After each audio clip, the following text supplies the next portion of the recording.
Heavenly Father, Lord, we just thank you, Lord, for your word, the word that you imparted on us, Lord. As we read from the book of Daniel, we read about great faith that Shadrach, Meshach, and Abednego showed in a time where they were being persecuted because they would not relent in their faith. The community of people, the Chaldeans, were worshiping a false idol, an image, a statue. They were being told by the king that if they did not fall down to the ground and worship and praise this golden statue, that they will be killed. And Shadrach, Meshach, and Abednego were strong in their faith. They would not relent because they served a God that they believed in. They served a God that told them not to follow any idols.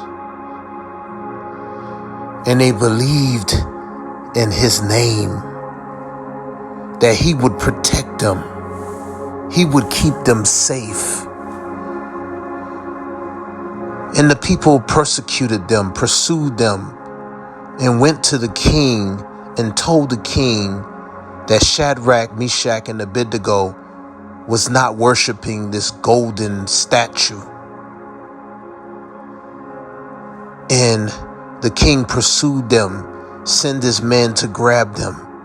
And he confronted them and said, "You will not bow to my gods? You would not bow to my statue?" And Shadrach, Meshach, and Abednego said, "No, we only serve one God. We only serve one God.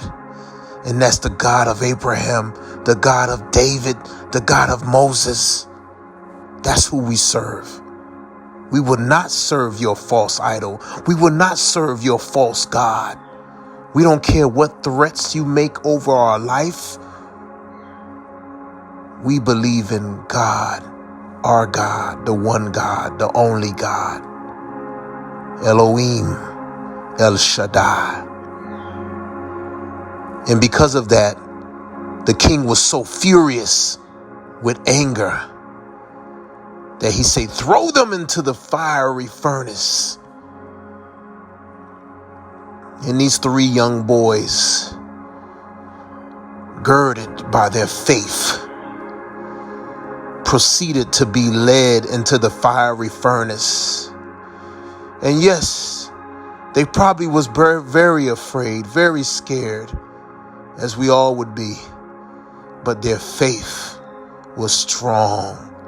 Their faith did not waver. And they went into the fiery furnace. And when the king looked to see if he could see their demise, their destruction, their termination, to his surprise, to his shock, he saw it wasn't just three young boys in there, but there was a fourth. There was a fourth in there. The Son of God was with them. The spiritual angel was sent to protect them. And when I hear that story, because that story changed the heart of the king, and he realized that his gods were nothing compared to the Almighty God. This makes me think back to when I was a young child and I decided to run away from my mother's house. I was living in Florida at the time, the land of kids getting kidnapped, many tormented people with pedophilia. And I was a young boy, 8 years old, running the streets, walking the streets, trying to run away from my household issues. And anybody could have snatched me, took me, destroyed me, just like the king wanted to destroy those 3 young boys. But God had a purpose for me. He sent 2 angels to rescue me in the streets. 2 angels that discovered me and took me back home. And I think about John Walsh, who had lost his son around that same time. That son was taken from him by an evil person. And I thought how easily my life could have been taken. But God had a purpose for me. I give him all the glory. This is why I do Fatherless of the Father of the Fatherless, because he was a father to me when I had no father to watch over me. Never did. Never had another man that cared about me. But my Father in heaven did. And he sent angels to protect me. Thank you, Father. Thank you. I love you. Brought to you by Father of the Fatherless, Grace and Faith Ministry.